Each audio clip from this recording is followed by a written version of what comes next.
Hi, everybody. As I've said before, my top priority as president is making sure we do everything we can to reignite the true engine of America's economic growth, a rising, thriving middle class. Yesterday, we received some welcome news on that front. We learned that our businesses added nearly 250,000 new jobs last month.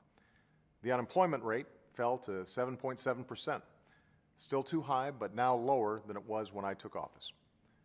Our businesses have created jobs every month for 3 years straight, nearly 6.4 million new jobs in all. Our manufacturers are bringing jobs back to America. Our stock market has rebounded. New homes are being built and sold at a faster pace. And we need to do everything we can to keep that momentum going. That means asking ourselves 3 questions every day. How do we make America a magnet for new jobs?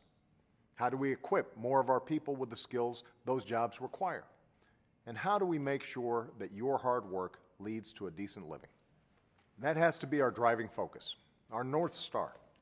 And at a time when our businesses are gaining a little more traction, the last thing we should do is allow Washington politics to get in the way.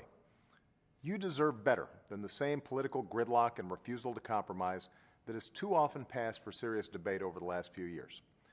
And that's why I've been reaching out to Republicans and Democrats to see if we can untangle some of the gridlock.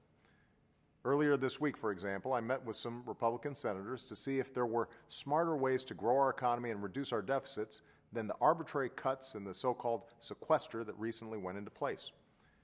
We had an open and honest conversation about critical issues like immigration reform and gun violence and other areas where we can work together to move this country forward. And next week, I'll attend both the Democratic and Republican Party meetings in the Capitol to continue those discussions. The fact is, America's a nation of different beliefs and different points of view. That's part of what makes us strong and, frankly, makes our democratic debates sometimes messy and a lot of times pretty frustrating. But ultimately, what makes us special is when we summon the ability to see past those differences and come together around the belief that what binds us together will always be more powerful than what drives us apart.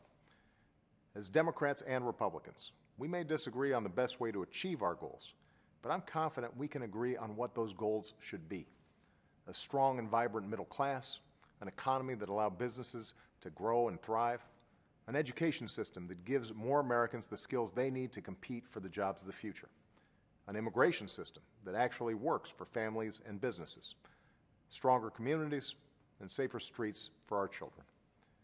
Making progress on these issues won't be easy. In the months ahead, there will be more contentious debate and honest disagreement between principled people who want what's best for this country. But I still believe that compromise is possible.